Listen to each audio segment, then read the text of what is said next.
एक व्यक्ति भजन करता है, 16 माला करता, संतुष्ट है, चलो मैं 16 माला करता।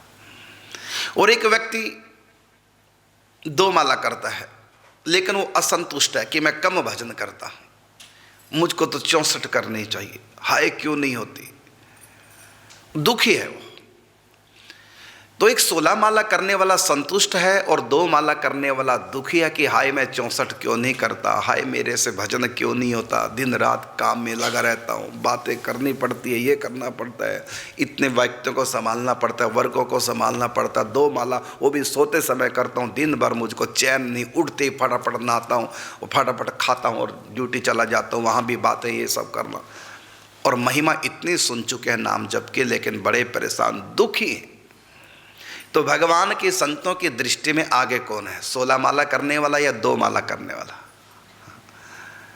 16 माला करने वाले से आगे ये 2 माला करने वाला उससे आगे है। कारण क्या? क्योंकि व्यक्ति 24 घंटे इसी टेंशन में रहता है, मेरा भजन नहीं होता, दिन रात बातें करनी पड़ती है वर्करों के साथ, ये समझाना पड़ता वो कितने अच्छे हैं ये संत, कुछ भी नहीं करते, बस दिन रात भगवान के भजन में रहते हैं। कितने भाग्यशाली हैं लोग जिनके पास, जिनको ज़्यादा बोलना नहीं पड़ता।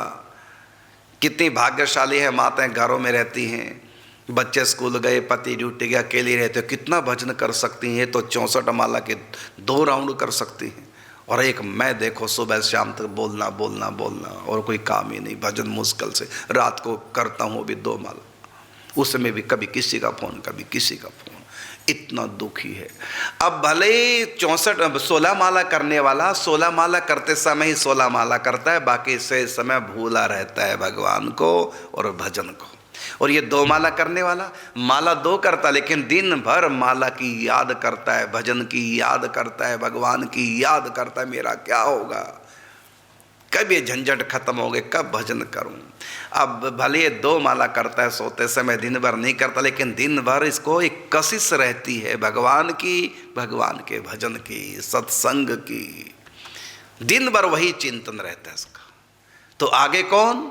2 माला करने वाला आगे, क्योंकि उसके चित्त की जो स्थिति है बहुत ऊंची है। 16 माला करने वाला 16 माला करके उसके पास फिर भी समय है भजन करने का, लेकिन नहीं करता, गप्पे मारता है और कहीं लगा रहेगा, फालतू की बात, तुम भजन नहीं करता। समय होने के बाद भी 16 माला का नियम कर ली पूरी, 16 माला का गुरुजी ने नियम दिया था। और ये व्यक्ति 1-1 मिनट संभालता है। तो आगे ये है जिसकी कशिश। तो कीड़े जी के ऊपर भगवान रिझे किस बात पर? 24 घंटे उसके मन में कशिश बनी रहती थी, हाय मैं संतों से दूर हो गया, हाय मेरी अश्रद्धा हो गई, हाय भजन में शिथिलता आ गई है। तो ये जो 24 घंटे कशिश उसके मन में कई महीने तक ऐसी दुखी रहे। अंत में ठाकुर जी सपन में आ गए। ये किसका चमत्कार था? 24 घंटे जो मन में बसे रहते थे संत, भगवंत, भजन, हाय अब वो बात नहीं रही पहले जैसी, हाय अब वो लगन नहीं रही, हाय ऐसा ऐसे। तो ठाकुर जी रीझ गए उनकी इस कशिश पर। सपन में ठाकुर जी आए और सपन में आके शिव कुमार केड़िया जी से कहा, अश्रद्धा करने की आवश्यकता नहीं, यही तो भाई जी की महानता है, इन्हीं गुणों पर तो मैं भाई जी के रीझा हूं।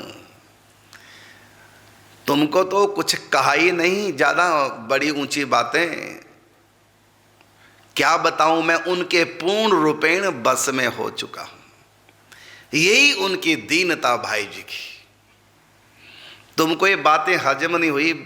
बाबा ने जो लिखा है, बाबा ने तो तुम्हारा अधिकार देख करके बहुत नीचे दर्जे की बात लिखी है, इससे भी ऊंचे दर्जे की बातें हैं भाई जी की, जो अभी बाबा ने आपको बताई नहीं है। जो लिखा था उन 40 पेजों में सब अक्षरशः सत्य था, और इससे भी आगे ऊंचे दर्जे की और बातें हैं भाई जी की। तो भाई जी अपने आप को छिपा के रखना चाहते थे, इसलिए उन्होंने ऐसा बोला है। इस प्रकार भाई जी की महिमा जैसे बाबा को बताई, ऐसे हल्के सी यहां बता गए।